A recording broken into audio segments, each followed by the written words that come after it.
Welcome to our 90-second podcast. Today we're planting the seeds for knowledge transfer.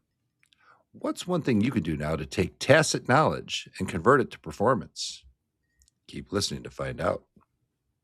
Welcome to Harmonious Workplaces, a podcast about corporate culture, organizational change management, and workplace behavior. Harmonious Workplaces was started by independent consultants Rich Cruz, Ben Kleinman, and Cheryl Volpe to explore, challenge, and build on various organizational culture and change management concepts. It's a blend of theory and practice based on their personal and professional experiences working with companies of all sizes across various industries.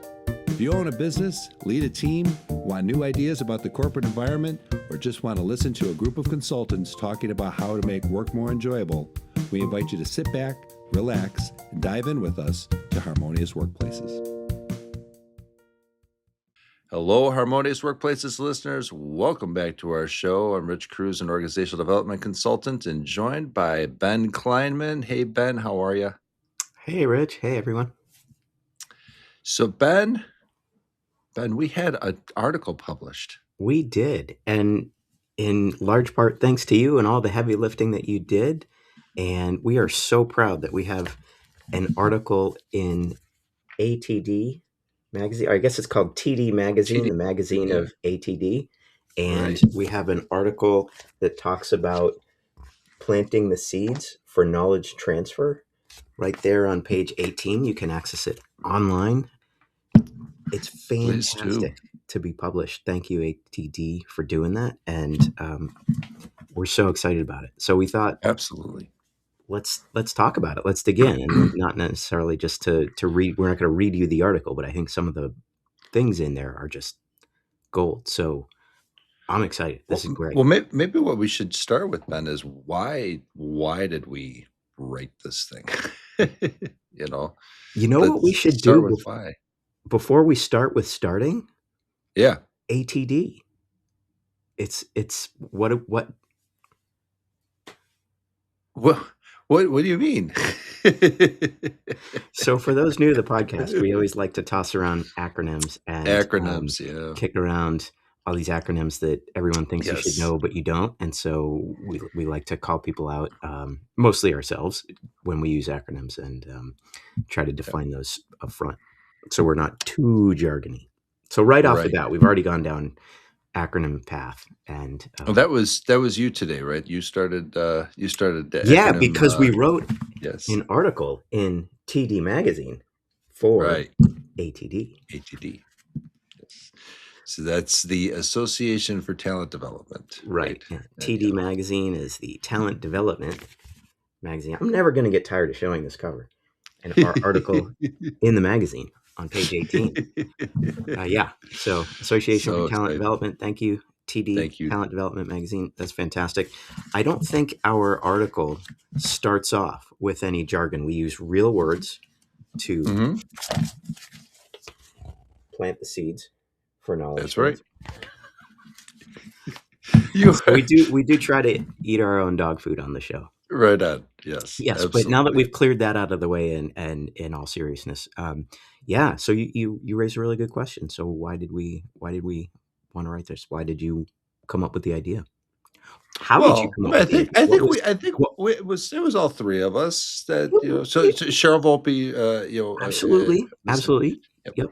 Cheryl and I and you can all partook in the effort, but I think it was your idea that sparked it. Well, certainly you drew the artwork. I cannot name any artwork. Yeah, well, I mean, for me, being in, I think I started the whole journey of like learning and development back in 1999 when I was working for Sam Ash Music, and I was like their regional trainer for their IT system. And we had to understand like all the processes that were happening, right? And so we started to kind of map things out and jot it down. And back then it was really informal, right? But over the years, for compliance reasons, I've always gotten involved in writing Hmm. SOPs, standard operating procedures, right? Uh, and then going back and revisiting those to make sure that they're still valid and they Hmm. make sense and all that, right? So yeah, yeah, you're raising your hand. You Professor Cruz. Yes, sir. In the late 1990s, was it normal for music companies, stores that sold instruments and sheet music and stuff like that, like Sam Ash, was it normal for them to have training departments that focused on employee training and that tried to codify or at least make training better for folks? Or were you kind of doing stuff that people just in that world, in that industry, didn't do? There was a bit of a commitment to training to some extent, right? Actually, we actually had like a free lesson program that was like 4 free lessons, right? So To that play an that that instrument? to play an instrument, Okay. right? And so to say, like you said, we eat our own dog food. So we had some onboarding basic training that every person went through, but it was the late 90s, early 2000s. It was not like what we have today. It was not very Okay. sophisticated. You got a little binder and that was about it, right? So my uh we brought in a new Oracle, I think it was Oracle based POS system. And not that type of POS. Point of sale, Point point of of sale. sale. Right. Yes, yeah, and supply chain management, SCM. So those elements were brand new, Mhm. and so I underwent some train the trainer training, and then did training for the rest of the team. But in order to do some of that, I had to understand what are the processes that they were doing already to put Mhm. that into context of Mhm. their workflow, right? Okay, got it. And this So has this been oh, go ahead. sorry, just to clarify, this was training not for people coming into the company or into the music shop to learn how to play an instrument. This was training that you were providing to help them learn the sales system, Learn the sales system. learn Yep. the process of how do you, Yep.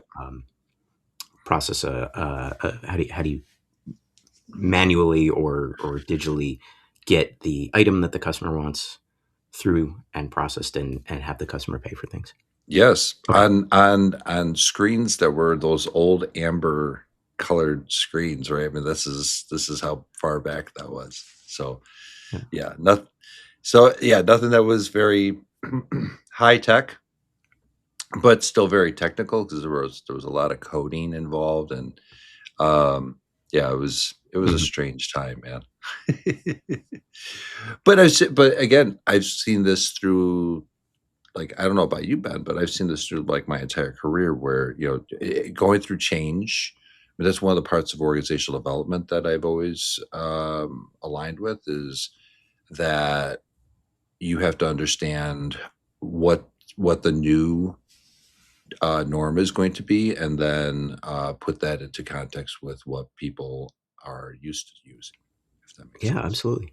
Absolutely. It's all so wrapped together in terms of when something is changing, there's going to be an element of trying to understand where we're going and why we're getting there, but then also the training and how to help people get there. Stakeholder engagement and training is a huge part of that. I mean, just so important. Right. How you bring people along the journey is part messaging, but then also if you're expecting them to do something different, they need to know exactly what they're meant to do. Right. And Ben, as a CCMP yourself, Oh, Pasha.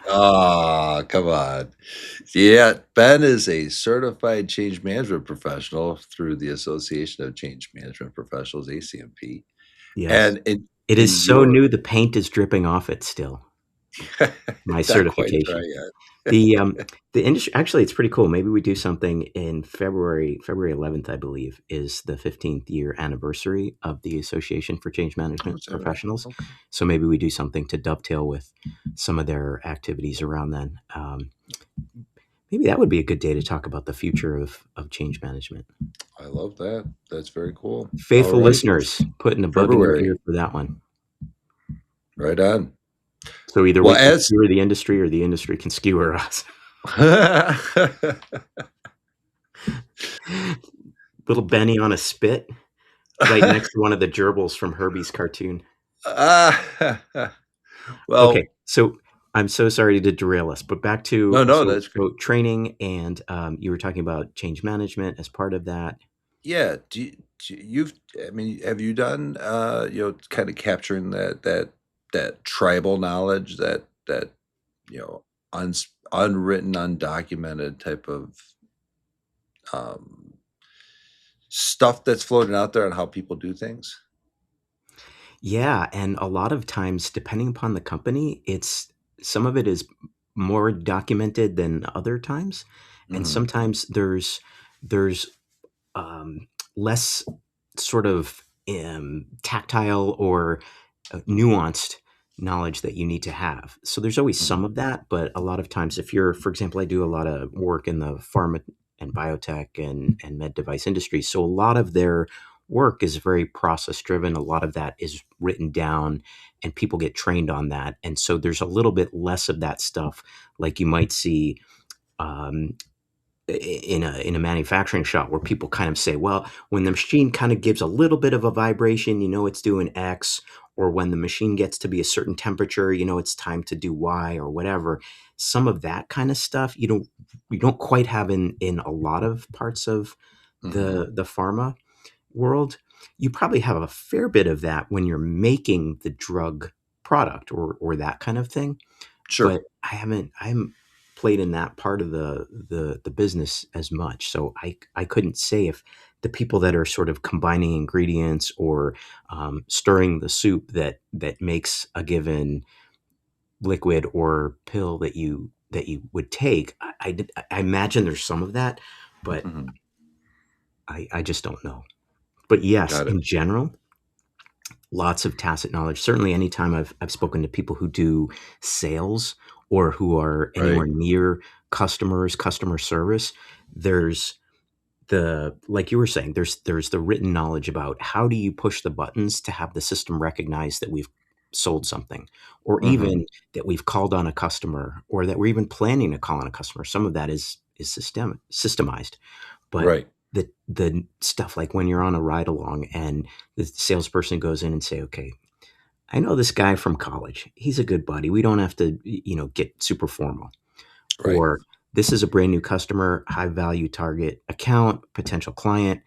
We need to be on our game because XYZ. We know they're going to Hmm. ask about ABC, so let's focus on that. Right.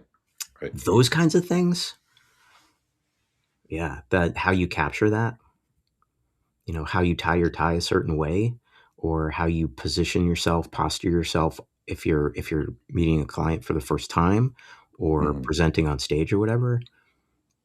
Very little of that is ever written down somewhere. Yeah. Yeah. That makes sense. Yeah. But it is important to, from actually, yeah, partially from a cultural standpoint, but also from how do we replicate success, right? Hmm. That aspect of it Yeah. is very valuable to Oh, super organizations. important. Yeah, yeah.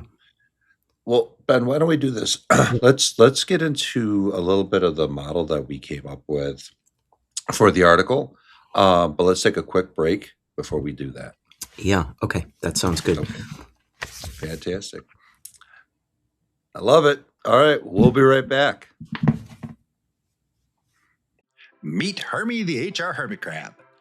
Laugh, learn, and lead better with Hermie. Hermie is here to tackle workplace madness with heart and humor from Harmonious Workplaces. He's perfect for HR pros, leaders, and change makers. Hermie teaches workplace lessons through cartoons and is great for team discussions and workshops. Get your copy on Amazon now. www.hermiehrhermitcrab.com. Again, that's hermiehrhermitcrab.com. And we're back. All right, Ben. So let's talk about this article that we wrote for TD Magazine. And Ben cannot get enough of showing I this. can't get enough. Showing this, For those of you watching on YouTube or any other channel where you watch these things, there is a beautifully printed article in TD Magazine which you that can also we get. wrote that has Yep. to do with planting the seeds for knowledge transfer. And so this episode, we're bringing this article to you and talking about where it came from, why it came from, and some of the nuggets of wisdom, and then expanding on that. For sure. Yeah. And we have some links on the website to go get you can order a print version, or you can Read it online. order Yeah. the download. Yep. So what we came up with was a a metaphor, right? So we used a tree, right, as the metaphor, and so we came up with this knowledge to performance tree. Hence the artwork that was on the article that you saw.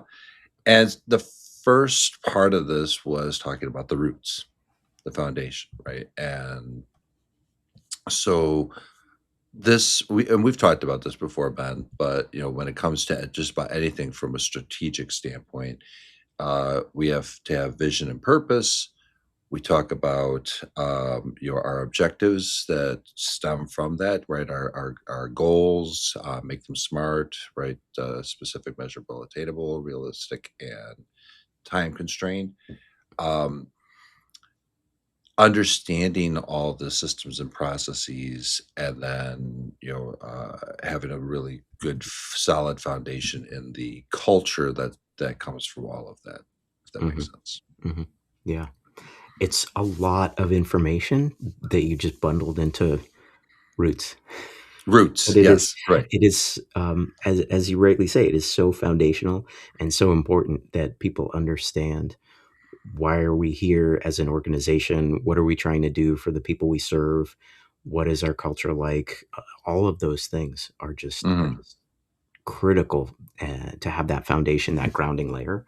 And so, Right. if you have that, and if that's really strong, then you're able to build on that, and in our model to grow. But Mhm. it's just important. And the other thing I'll point out that I think we do touch on a little bit in the article, but you can't just sort of have roots and leave them be. You have to fertilize the Mhm. soil. You have to, um, treat the thing you're growing and all of that. So it's part of that living, breathing kind of organism, if you will. So it's not a one and For done. sure. Things like the Absolutely. mission, things like your corporate values, they might be a little more evergreen than the party of the week or whatever it is, but Mhm. those are the kinds of things they still need to be curated, and they still need to be essentially watered and cared for. Nurtured, yep, for Nurtured, sure. thank you. There you Yes. go. Yep, for sure. Yep, so we move from those and I mean, this is basically a system, right? I mean, we have inputs, we have some conversion process, and then we have the output, right? Mhm. Whatever comes out of that, and so the two conversion aspects of this are the trunk of the tree, which is the development drivers, and then um, the branches, which we call the like behavior enablers, right? So um, on the trunk, we talk about the formal and informal learning that we learn on the job, which a lot of that stems from the analysis of those current processes and all of that stuff from the foundational inputs. Um, then there's this aspect of like strategically pairing, and when we say pairing, it's not like a one-to-one thing necessarily, but strategically helping people to find other people to help them in the organization, right? And that's not always like pairing like minds together. I mean, it actually, Mhm. having diverse teams and the like. We've talked about that before, right? That fosters innovation and it fosters better decision making and all that, even though there's conflict, right? Um, Have you seen organizations do that very well in terms of intentionally pairing, either actually pairing mentorship or kind of formal pairing for learning, for training, or maybe less formal, but having a more intentional approach to teaming, where they intentionally try to do diverse teams, cross functional teams, things like that. Have you seen that done well in a lot of places? I have when it's almost like an Ocean's 11 type of deal, right? Where you have people who have When you're trying to specific rob a skills. casino? Right. Well, there's maybe maybe not that end game, but people who have specific skills and specific um core competencies I see. that Okay. complement each other. I've seen that work very So well. you need the mastermind, you need the smooth talker, you need the safe cracker, all that. Yeah, yeah, those and it's I mean it's a metaphor for the cross functional things that we do in organizations, right? There you have it, folks. The one thing that you can do to train your people is teach them by watching Ocean's 11. There you go. That's perfect. And now we take no responsibility for any heists that happen as by virtue of this podcast.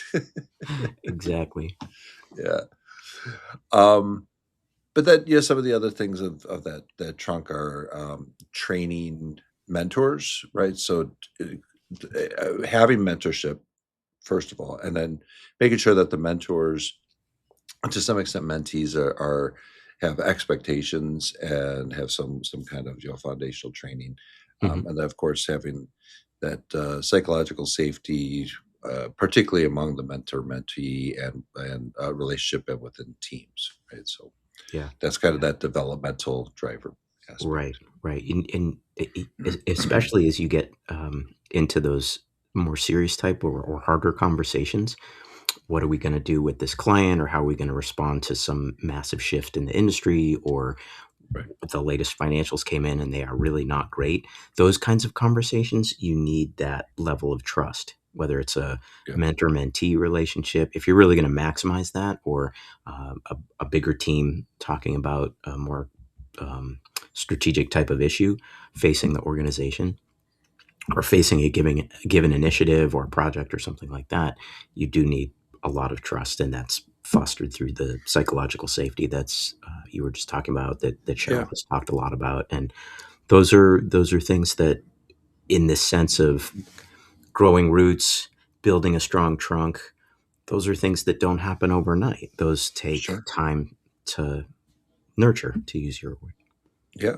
And we had a guest on that talked about that. Alex Prassis talked a lot about trust when Yeah, and she Alex. does a Tuesday Trust post in LinkedIn.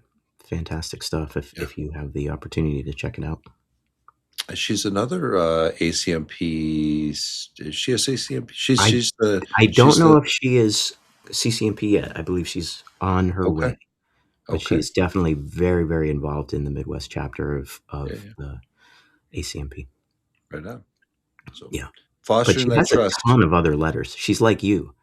She's got she's got a PhD and all sorts of other Right, right. credentials after her name. So actually, I do you not guys, have the PhD. no, no, no, but you have a lot of other credentials. Maybe you guys should have a credential off.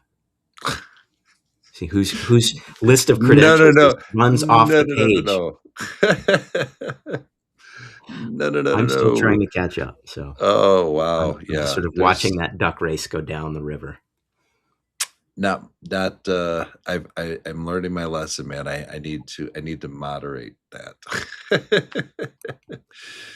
uh it like you said, it's hard to fit on a one sheeter when you have all Rich's those. business cards are more like business tape rules.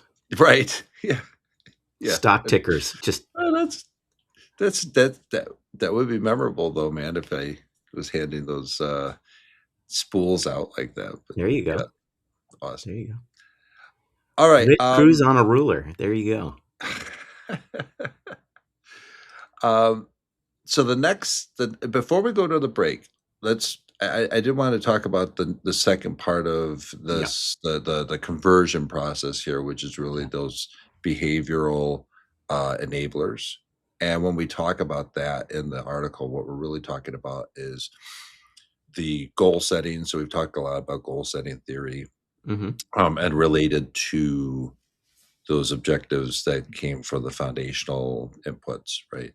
um, then doing planning, right, and contingency planning especially is very important in there, right? So if this happens, then that, right? So Right.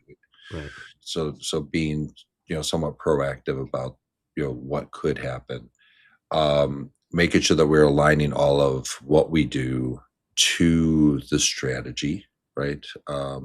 And then making sure that we're tracking and adjusting as we move along, right? And we talk about I mean, some of that is covered in the feedback loops, which we'll get to when we come back from the break. But but you will constantly have to be gathering the data and tracking things. Right. And does all that have to be done in a way that's consistent with your company's or your organization's culture, the ways of working, um, gathering data, all of that, thinking strategically, planning strategically, scenario planning? There are ways of doing that, and I would assume that that has to match the way that your company culture is to some extent or another, or it's going to be very clashy. Yeah, that makes sense. Yeah, and your experience with that? What's that? That's been your experience? Yeah, I find that if you have a leader come in who's trying to be very different from the corporate culture, whether they're intentionally doing it to try to shift the culture in a more positive direction, or they're just coming in and they don't quite understand the existing culture yet.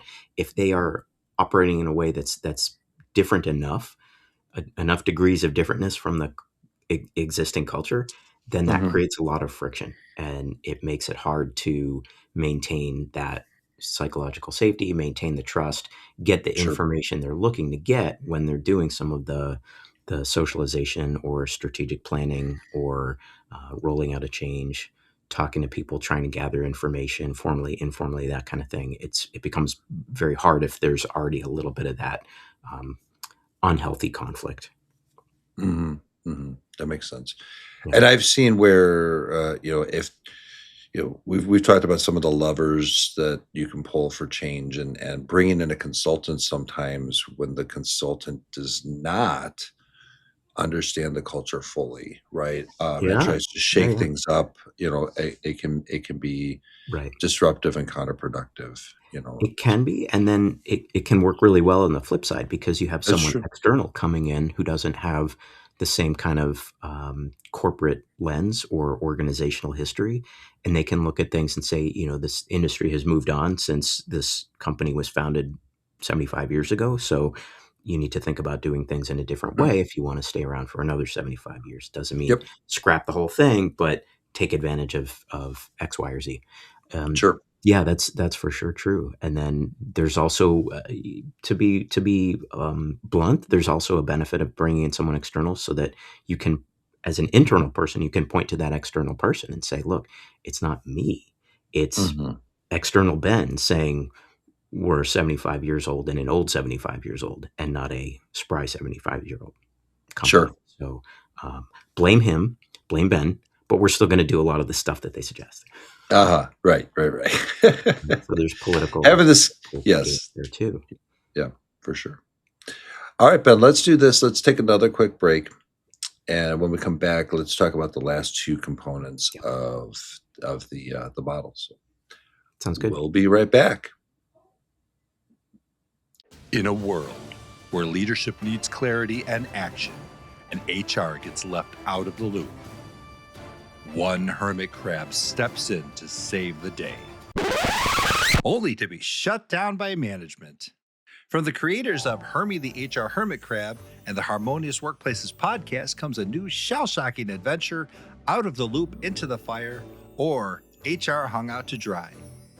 This book blends workplace satire with evidence-based lessons, reminding leaders that culture, trust, and people strategy don't exist as extras.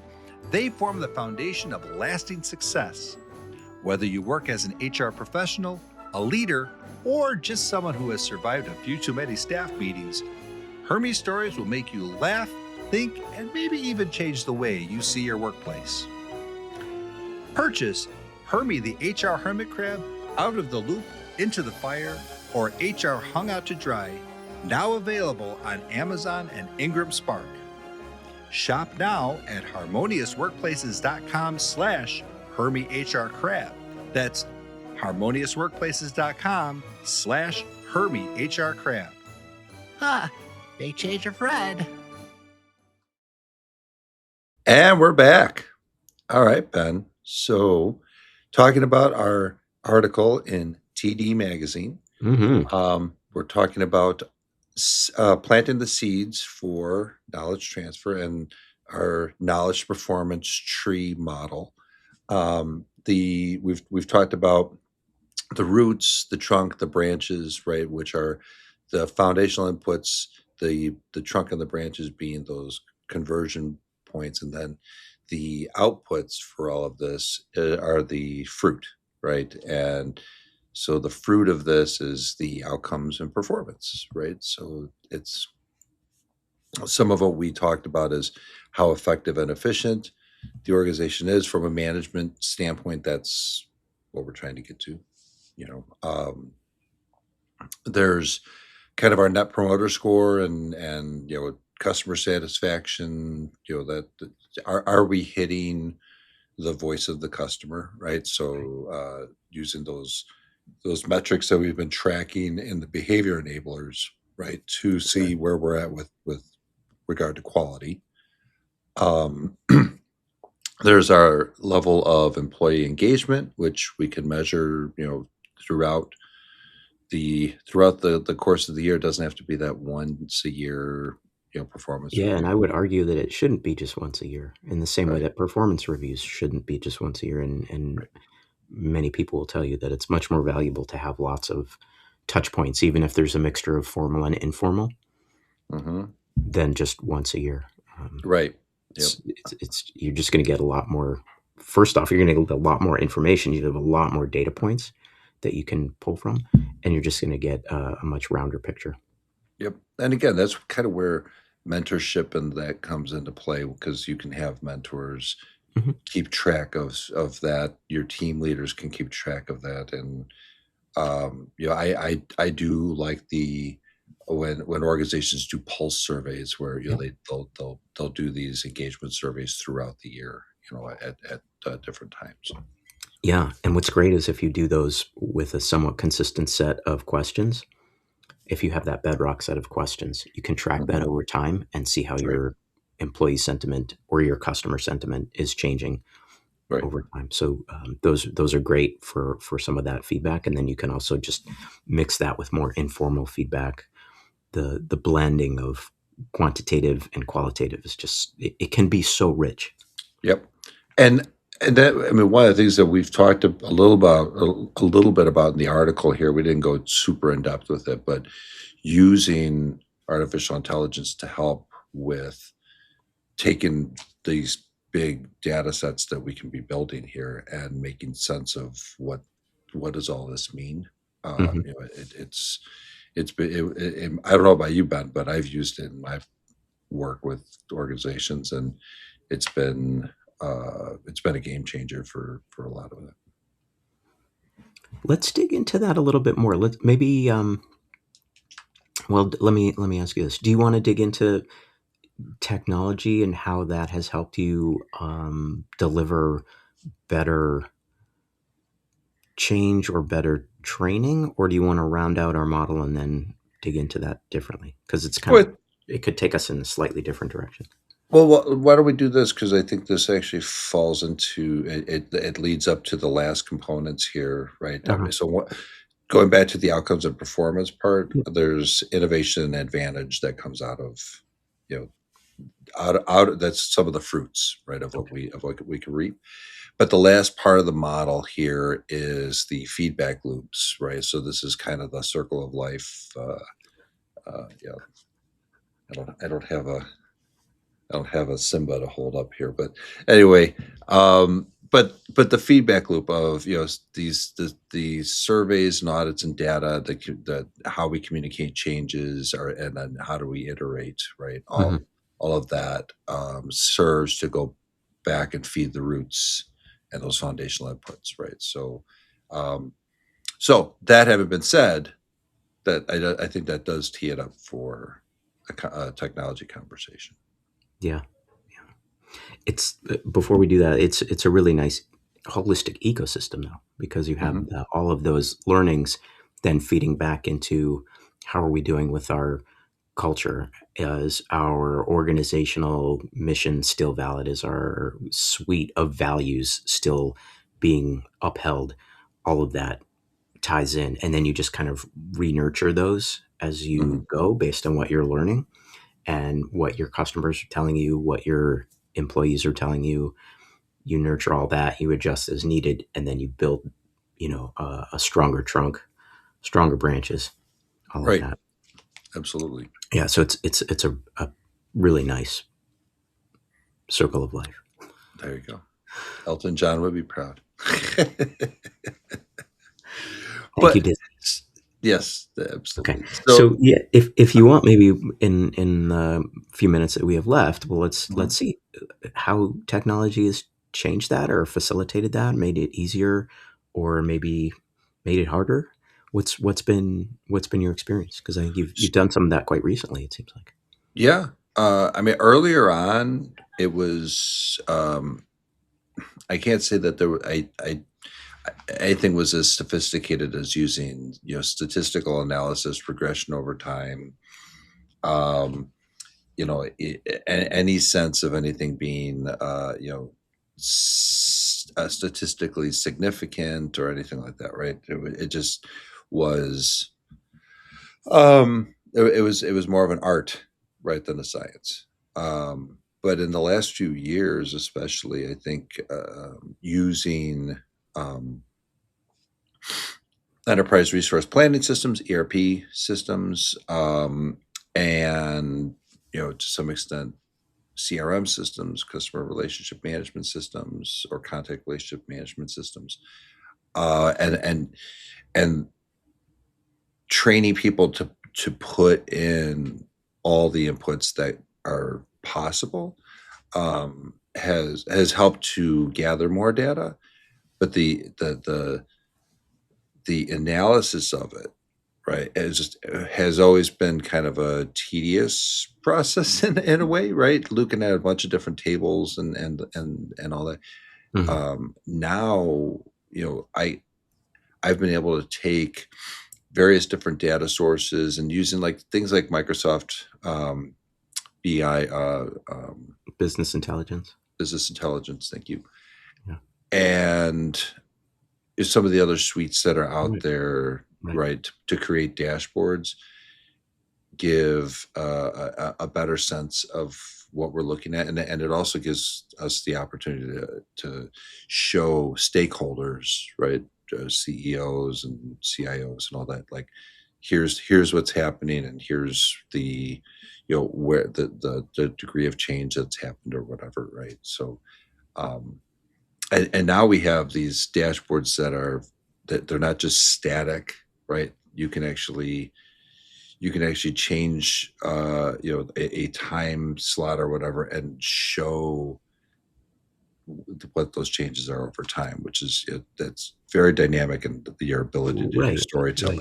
Or very interactive dashboards where, as a person looking at the dashboard, I can manipulate the dashboard and I can zoom in on a specific geographic region, or I can zoom Right. in on a specific population of people that the customer group is, or that the organization serves, and I can start to understand details about that that might be obscured if I looked at the entirety of the organization or the entirety of the globe that the organization serves. And so there's a lot of self-serve kind of tools that are out there that you can Hmm. dig in and find all kinds of juicy data, juicy insights, things like that. And some of the tools make it Right. very easy, especially to your point now with artificial intelligence, to surface not just the pretty pictures on a dashboard, but to surface some of the insights about what might be driving some of those things. So a specific region lights up because sales are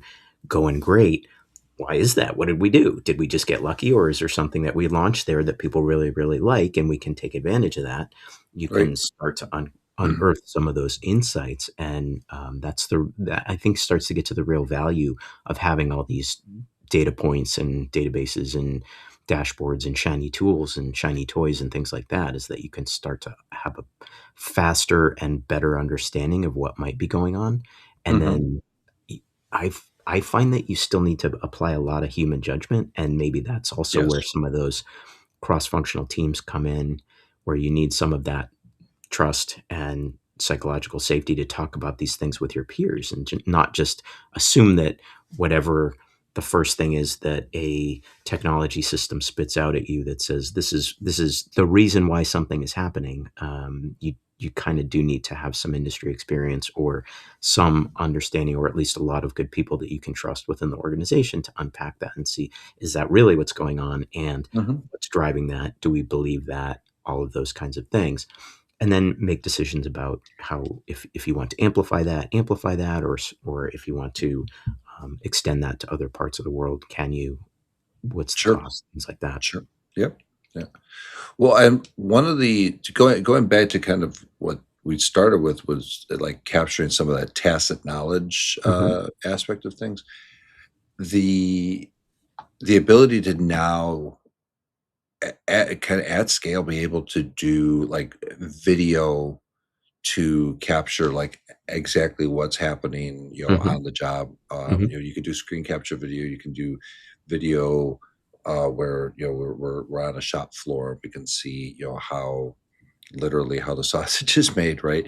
Um, Don't and ask. then don't yeah, you don't want to know, but but the ability to have like transcripts now where you can not only take in the transcript, but like we do this even for our podcast where we every podcast has a blog that summarizes what we talk about. um but then you want to have a human looking at that and making sure that it tracks properly, right? That it makes Hmm. sense in the context of all those foundational inputs, right? Right. Right. But that's been amazing in being able to create like visio diagrams, or to like map out processes, right, using BPMN, was that business process mapping nomenclature, is that what it is? I don't remember what that acronym is. You have to look that one up. Um Our but challenge to you, listeners. there you go, right There on. you go. Plant a little Easter egg. Yeah. But having that artificial intelligence that can pick up some of those nuances that I probably would not have, in my note taking or whatever, not have Hmm. gotten, has been incredibly valuable, particularly in this, capturing that tribal stuff that happens that's not part of the handbook. Right. Right. So lots of stuff, man. And I mean, we could keep going on, but we can't keep going on because we're just about here at time. That's right. But fortunately, if people want to learn more, they can pick up the December 2025 issue of TD Magazine. Turn to page 18, 18. see our article. Absolutely. Or they Please can just do. go to harmoniousworkplaces.com and reach out to Rich or Cheryl or me, and we can do all the conversations you want. That's right. And we do have, Ben, we do have on our website, you'll find our knowledge continuity program that helps. What we do is we come in and we help organizations to figure out, well, how do we capture all this and how do we turn this into value for the company, right? Mhm. So be sure to go to our knowledge continuity program and check that out. Yeah.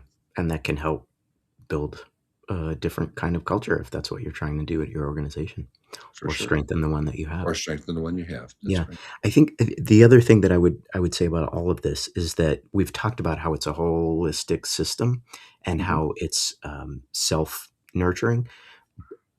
That can seem very intimidating if you're just looking at this from outside.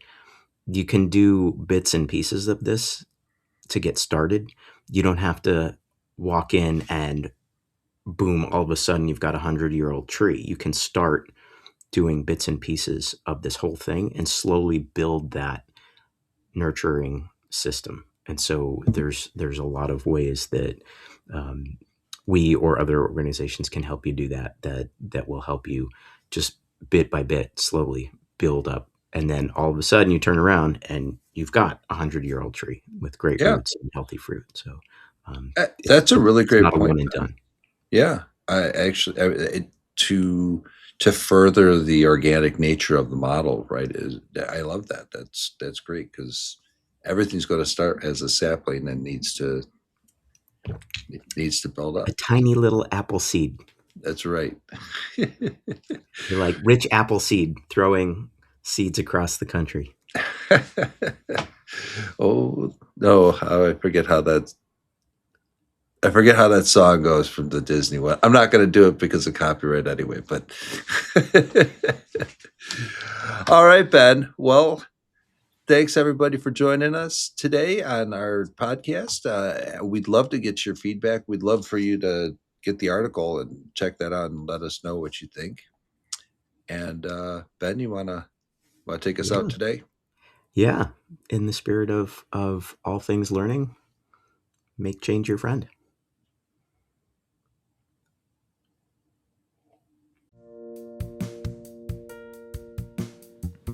Thanks for listening to Harmonious Workplaces. You can find Harmonious Workplaces on LinkedIn, Twitter, YouTube, Spotify, Amazon, Apple, and other streaming platforms. We'd love any feedback on whatever channel you find us on. Please rate, like, and share our podcast with your network, and remember to add Harmonious Workplaces to your list of favorites to get notified about each new episode. To contact Rich or Cheryl, please visit www.workbalanceconsulting.com. To connect with Ben, find him on LinkedIn or visit at www.harborsidestrategy.com.